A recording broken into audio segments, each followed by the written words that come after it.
you go crazy. Друзья, всех приветствую! Сегодня в этом обзоре мы с вами рассмотрим Hi-Fi плеер от компании HIDI стоимостью $189 и приходит он в небольшой по габаритам коробке с минималистичным оформлением, где на лицевой части здесь был изображен плеер, есть логотип компании, есть различные сертификаты и указано название этой модели AP80 Pro Max. Но теперь давайте рассмотрим комплектацию более подробно. Плеер. Фирменный кожаный чехол, инструкция по использованию, сертификат качества, гарантийная карточка, защитная пленка, ну и два Type-C кабеля разной длины. Этот плеер получился очень компактным и весит он около 81 грамма. Корпус у него был выполнен из металла, а задняя панель здесь стеклянная. Правда, отпечатки она на себе собирает буквально моментально, так что периодически вам ее точно придется протирать. Ну а спереди здесь у него был установлен 2 и 9,5 дюймовый сенсорный дисплей с разрешением 360 на 640 пикселей, с вполне приятной цветопередачей, нормальной яркостью и очень даже отзывчивым сенсором. Но по разъемам тут все как и должно быть. Есть обычный выход на 3,5 мм джек и балансный выход на 4,4 мм джек. А еще здесь есть порт USB Type-C для зарядки и уже для подключения к компьютеру. А вот тут уже находится слот для карты памяти. Ну а здесь на боковой грани были расположены отдельные кнопки управления, как воспроизведением, так и громкостью. А включение плеера здесь было реализовано через вот это металлическое колесико. То есть нужно всего лишь удержать. Им также можно будет регулировать громкость. Ну еще тут есть небольшой LED-индикатор, который уже меняет свой цвет в зависимости от формата и частоты дискретизации проигрываемого трека. Ну а что касается технической части этого плеера, то здесь все более чем достойно, поскольку у него используются сразу два современных ЦАПа ES9219C, которые работают в паре с процессором Ingenic X1600E, благодаря чему плеер работает быстро и без каких-либо проблем справляется с воспроизведением музыки. Также поддерживаются практически все современные аудиоформаты, включая PCM вплоть до 32 бит и 384 кГц, DSD-256 и еще, конечно же, MQA с 16-кратной аппаратной разверткой. Да и по мощности тут тоже все весьма неплохо. Через обычный 3.5 выход этот плеер выдает до 70 мВт на канал, а через балансный выход на 4,4 мм уже до 190 мВт на канал. И поверьте мне, этого большинству внутриканальных наушников и многим полноразмерным моделям и даже некоторым планарам будет вполне достаточно. Конечно, никто не говорит вам, что этот плеер будет способен заменить полноценные стационарные решения, но запас по мощности здесь действительно, несмотря на эти цифры, очень даже хороший. Ну а из беспроводных возможностей здесь есть Bluetooth 5.1 с поддержкой кодеков LDAC, aptX, AAC и SBC, а также есть Wi-Fi, благодаря которому можно пользоваться стриминговыми сервисами вроде Tidal и Qobuz, а также можно будет воспроизводить музыку по DLNA и AirPlay. Кроме того, этот плеер можно использовать в качестве USB ЦАПа при подключении уже к компьютеру, ну или к смартфону. Ну и внутри у него был установлен аккумулятор емкостью 1300 мА, которого хватит примерно на 8-10 часов работы через балансный выход или до 10-12 часов через обычный 3,5 мм выход. Ну и для такого компактного плеера,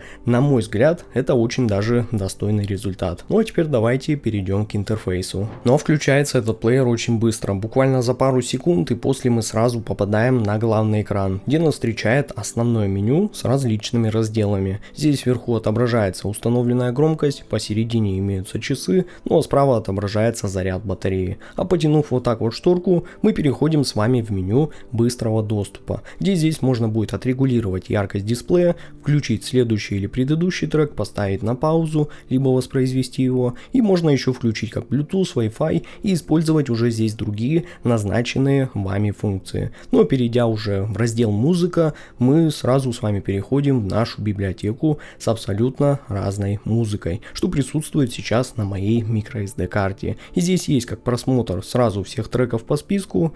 Далее здесь есть сортировка по альбомам, по жанрам, по артистам, и еще здесь можно будет подключить USB накопитель. Ну а в разделе стриминга нам доступен как Tidal, так и Qobuz. И тут все просто. Включаете Wi-Fi, входите в свой аккаунт, используя логин и пароль, и все можно будет без проблем сразу слушать музыку. А в беспроводных настройках здесь нам доступен Bluetooth, Wi-Fi, HiBe-Link для управления со смартфона, есть импорт музыки по Wi-Fi и имеется DLNA и AirPlay. А раздел книги нам открывает возможность как чтения, так и прослушивания аудиокниг с этого плеера. В общем, тут, ребята, все просто. Ну а в системных настройках здесь можно будет поменять язык, можно установить таймер подсветки самого дисплея, можно отрегулировать яркость дисплея, можно выбрать цвет основной темы, здесь я выбрал себе синий, а также можно будет сделать более крупный шрифт.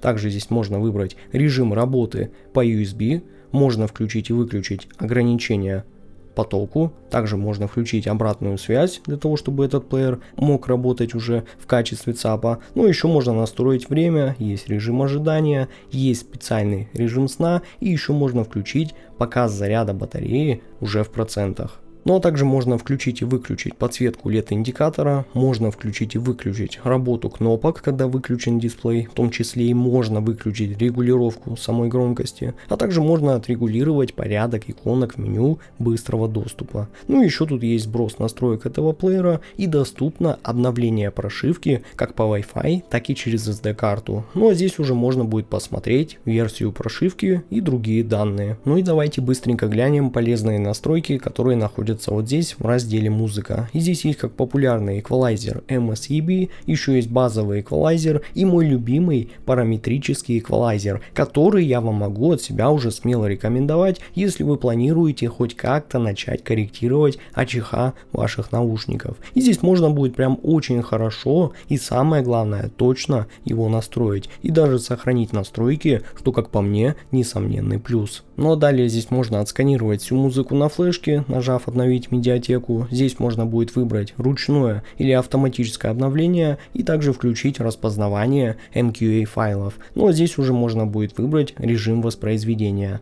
Также тут можно выбрать линейный, либо выход на наушники. Далее можно выбрать режим вывода DSD. И еще можно будет дополнительно отрегулировать компенсацию для DSD файлов. И конечно тут еще есть режим восстановления. И включив этот плеер, он сразу перейдет к последнему прослушиваемому треку, на котором вы остановились. Что, как по мне, очень удобно. Ну а также можно включить или выключить воспроизведение без пауз. И конечно не обошлось без регулировки стереопанорамы, которая называется как звуковое поле. Еще можно здесь настроить максимальную цифровую громкость и поставить уровень максимально доступной громкости. Ну и еще можно включить фиксирование последней громкости, а еще тут есть режим перекрестного затухания. Ну и конечно можно выбрать режим усиления низкий либо высокий. Ну а также еще есть разные доп. Фишки, такие как Replay Gain, регулировка баланса каналов, выбор цифрового фильтра и можно включить переход по папкам, воспроизведение альбомов, функцию повторного чтения, ну или воспроизведения на удвоенной скорости. Ну а теперь давайте лучше поговорим о самом главном, о том, как именно звучит плеер Hidis AP80 Pro Max. И как вы, наверное, заметили, если давно, конечно, смотрите мои обзоры, то я никогда не делаю выводы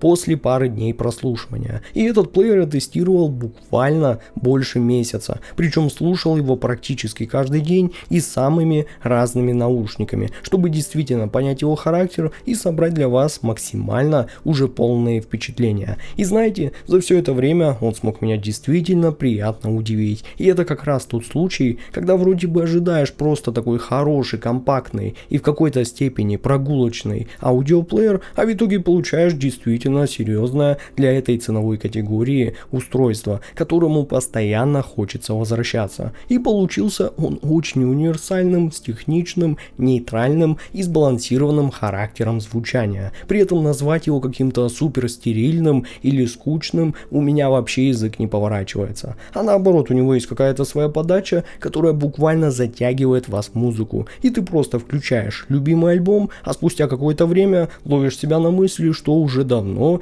перестал анализировать звук, искать какие-то отдельные нюансы и просто наконец-то получаешь то самое удовольствие от прослушивания любимой музыки. И поскольку за время тестирования прослушивания. Я подключал к нему самые разные наушники, от доступных каких-то динамических моделей до действительно дорогих флагманских AEM, а также пробовал его использовать уже с планарными наушниками, то практически с каждой моделью этот плеер показывал себя реально очень достойно. Он не пытается как бы навязать какой-то собственный окрас и не старается искусственно сделать звук теплее или ярче, а наоборот очень уверенно раскрывает характер самих наушников, сохраняя при этом отличную детализацию, чистоту, хорошую динамику и ощущение максимально полного контроля практически во всем диапазоне. Я думаю, что как раз именно поэтому слушать его было действительно приятно, причем совершенно не важно, какой жанр вы включаете, будь то спокойный джаз, вокальная музыка, электроника или уже что-то реально более тяжелое. И этот плеер практически всегда ощущается уверенно и гармонично. И что мне особенно понравилось, так это то, что он вообще не пытается как бы впечатлить вас каким-то искусственно приукрашенным звучанием. Вместо этого он просто очень честно и естественно воспроизводит музыку, позволяя вам услышать именно ту запись, которую задумал исполнитель. Но самое интересное, что со временем вот это впечатление